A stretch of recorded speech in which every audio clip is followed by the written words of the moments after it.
கொலோசேயர் அதிகாரம் 2.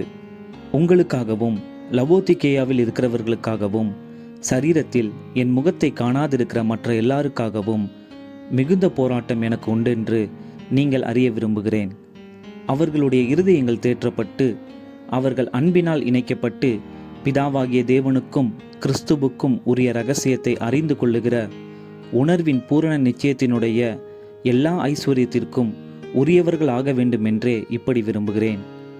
அவருக்குள் ஞானம், அறிவு என்பவைகளாகிய பொக்கிஷங்கள் எல்லாம் அடங்கியிருக்கிறது.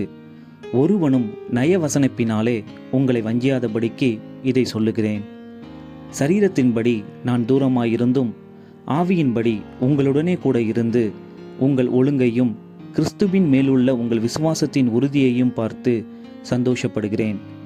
ஆகையால் நீங்கள் கர்த்தராகிய கிறிஸ்து இயேசுவை ஏற்றுக்கொண்டபடியே அவருக்குள் வேர்கொண்டவர்களாகவும் அவர் மேல் கட்டப்பட்டவர்களாகவும் அவருக்குள் நடந்து கொண்டு நீங்கள் போதிக்கப்பட்டபடியே விசுவாசத்தில் உறுதிப்பட்டு ஸ்தோத்திரத்தோடே அதிலே பெருகுவீர்களாக. லௌகீக ஞானத்தினாலும் மாயமான தந்திரத்தினாலும் ஒருவனும் உங்களை கொள்ளை கொண்டு போகாதபடிக்கு எச்சரிக்கையாயிருங்கள்.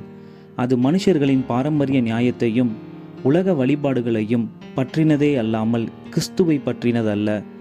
ஏனென்றால் தேவத்துவத்தின் பரிபூரணமெல்லாம் சரீரப்பிரகாரமாக அவருக்குள் வாசமாயிருக்கிறது. மேலும் சகல துரைத்தனங்களுக்கும் அதிகாரத்துக்கும் தலைவராயிருக்கிற அவருக்குள் நீங்கள் பரிபூர்ணம் உள்ளவர்களாயிருக்கிறீர்கள். அல்லாமலும் நீங்கள் கிறிஸ்துவை பற்றும் விருத்த சேதனத்தினாலே மாம்சத்துக்குரிய பாவ சரீரத்தை களைந்து விட்டதினால் கையால் செய்யப்படாத விருத்த சேதனத்தை அவருக்குள் பெற்றீர்கள். ஞானஸ்தானத்திலே அவரோடே கூட அடக்கம் பண்ணப்பட்டவர்களாகவும் அதிலே அவரை மரித்தோரிலிருந்து எழுப்பின தேவனுடைய செயலின் மேலுள்ள விசுவாசத்தினாலே அவரோடே கூட எழுந்தவர்களாகவும் இருக்கிறீர்கள். உங்கள் பாவங்களினாலேயும் உங்கள் மாம்ச விருத்த சேதனம் இல்லாமையினாலேயும் மரித்தவர்களாயிருந்த உங்களையும் அவரோடே கூட உயிர்ப்பித்து அக்கிரமங்கள் எல்லாவற்றையும் உங்களுக்கு மன்னித்து நமக்கு எதிரிடையாகவும் கட்டளைகளால் நமக்கு விரோதமாகவும் இருந்த கையெழுத்தை குலைத்து அதை நடுவில் இராதபடிக்கு எடுத்து சிலுவையின் மேல் ஆணியடித்து துரைத்தனங்களையும் அதிகாரங்களையும் உரிந்து கொண்டு வெளியரங்கமான கோலமாக்கி அவைகளின் மேல் சிலுவையிலே வெற்றி சிறந்தார். ஆகையால் போஜனத்தையும் பானத்தையும் குறித்தாவது பண்டிகை நாளையும் மாத பிறப்பையும் ஓய்வு நாட்களையும் குறித்தாவது ஒருவனும் உங்களை குற்றப்படுத்தாதிருப்பானாக. அவைகள் வருங்காரியங்களுக்கு நிழலாயிருக்கிறது. அவைகளின் பொருள் கிறிஸ்துவை பற்றினது.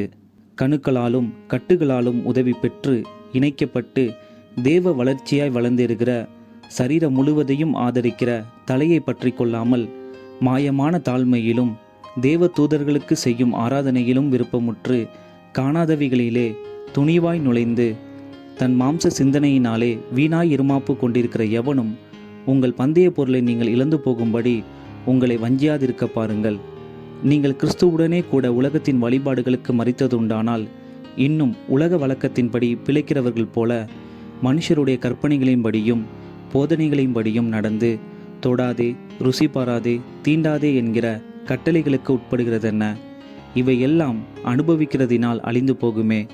இப்படிப்பட்ட போதனைகள் சுய இஷ்டமான ஆராதனையும் மாயமான தாழ்மையையும் சரீர ஒடுக்கத்தையும் பற்றி ஞானம் என்கிற பேர் கொண்டிருந்தாலும் இவைகள் மாம்சத்தை பேணுகிறதற்கே ஒழிய மற்ற ஒன்றிற்கும் பிரயோஜனப்படாது.